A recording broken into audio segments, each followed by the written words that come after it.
Have you ever felt like you're stuck in life's waiting room?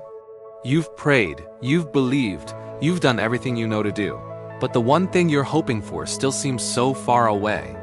If that's you, I want to talk about one of the hardest, yet most transformative spiritual disciplines we can ever practice: the art of waiting. We don't mind the big, active parts of faith. We'll pray with passion, we'll serve with energy, we'll declare our belief from the rooftops. But waiting is quiet, it's subtle, and it tests the very foundation of our faith. It forces us to answer the question, do we trust God's timing as much as we trust His power? There's a powerful story in the Bible that perfectly illustrates this struggle. It's the story of a man named Abraham. God came to him with an astounding promise. He said, "I will make you the father of many nations. Your descendants will be as numerous as the stars in the sky." Imagine hearing that. It's a promise of legacy, of purpose, of a future beyond your wildest dreams. Abraham was all in. He believed God, but then silence. A year went by, then 5, then 10. Abraham and his wife Sarah were getting older. The dream of having a child, the very first step in this grand promise, started to feel less like a certainty and more like a cruel joke. The starlit sky that once looked like a canvas of God's faithfulness now probably felt like a reminder of what they didn't have. This is the reality of waiting. It's not a single moment of disappointment. It's a slow, grinding process. It's the daily battle between hope and doubt. I can just imagine the conversations between Abraham and Sarah, the hopeful whispers turning into frustrated sighs, the questioning looks. Did we hear God right? Maybe we misunderstood. Maybe it's too late. Doubt is a natural human response to a delayed promise. And when doubt creeps in, our first instinct is often to take matters into our own hands. We think, maybe God needs a little help. This is exactly what Abraham and Sarah did. They cooked up a plan. Sarah suggested Abraham have a child with her servant, Hagar. It seemed logical, a practical solution to an impossible problem. They were trying to manufacture the promise themselves. But the result wasn't the fulfillment they longed for. It was a mess. It brought jealousy, conflict, and heartbreak into their family for generations. Their attempt to rush God's plan only created more pain. This is such a critical lesson for us. When we try to force a door open that God has kept closed, we often end up with something broken, something that isn't what God intended for us at all. Waiting reveals what we truly trust. Do we trust the promise itself, or do we trust the promiser? It took 25 years from the time of the initial promise for Isaac, the promised son, to be born. 25 years, think about that, a quarter of a century. What was God doing all that time? He wasn't just making Abraham wait. He was making Abraham. He was forging a man whose faith would become the bedrock for an entire nation. You see, some blessings have a weight to them. They require a certain level of spiritual and emotional maturity to handle.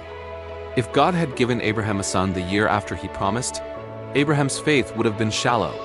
It would have been a faith based on instant gratification, but a 25-year wait that cultivates a faith that has been tested by time, by disappointment, by doubt, and has come out stronger. Waiting grows deep roots. A sapling can't support the branches of a mighty oak. The waiting season is when God deepens our root system so we can bear the weight of the blessing He has for us. Maybe you're in a waiting season right now. You're waiting for a spouse, and every wedding invitation feels like a sting. You're waiting for financial provision, and every bill feels like a mountain. You're waiting for healing, and every new day without it feels like a defeat. You're waiting for a breakthrough in your career, for a prodigal child to come home, or simply for clear direction on what to do next. I want you to hear this loud and clear. God's delay is not His denial. A pause does not cancel your destiny. What God has spoken over your life, what He has promised you, will come to pass. He is a master craftsman, and He will not rush His work. He's more interested in your formation than your immediate comfort. Think of the waiting season as a pruning season. A gardener doesn't prune a plant to punish it. They prune it to promote growth, to ensure a healthier and more fruitful future.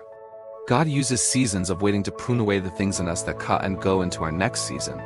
He prunes away our impatience, our self-reliance, our need for control. He trims back our dependence on the approval of others and our habit of comparing our journey to someone else. That's one of the biggest traps in waiting, isn't it? Comparison. We look at someone else's timeline and think, why them and not me? I'm doing all the right things, but your story is not their story.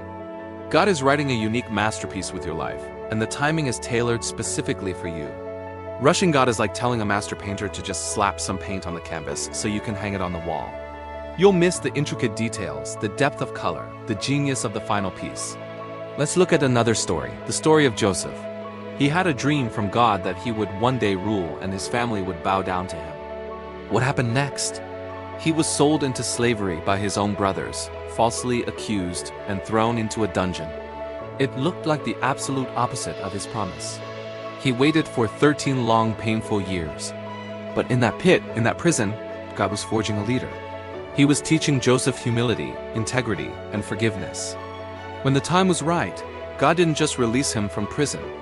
He catapulted him to the second highest position in all of Egypt, putting him in the perfect place to save his family and the entire nation from famine. The promise came to pass, but it happened in a way Joseph could never have orchestrated. The waiting was essential to the fulfillment. So what do we do while we wait? We don't just sit passively, we wait actively. We continue to worship. We continue to serve. We continue to dig into His Word. We thank Him for the promise, as if it has already happened. This is the essence of faith, believing in the unseen. It is about tending to the soil of your heart so that when the seed of the promise finally sprouts, it has a rich, prepared place to grow. Don't give up on what God has told you. His promises are not fragile. They don't have an expiration date. Your age doesn't disqualify you. Your past mistakes don't cancel His plan. The economy, the opinions of others, the current circumstances, none of it can stand against a word spoken from the Creator of the universe. Like Abraham, look up at the stars. Let them remind you not of what's missing, but of the infinite power and faithfulness of the God who put them there. He who promised is faithful. He knows the perfect time. The waiting is not a punishment. It's a preparation. It's a sacred space where your character is refined, your faith is deepened, and you are being made ready to receive the full weight of the glory He has in store for you. What God is building in your life is meant to last. It will be complete, whole, and it will not be rushed. So take a deep breath. Trust the process. Trust the promiser. Your season is coming. It will arrive right on time. Thank you so much for watching. If this message encouraged you, please like, share, and subscribe for more content to help you on your faith journey. See you next time.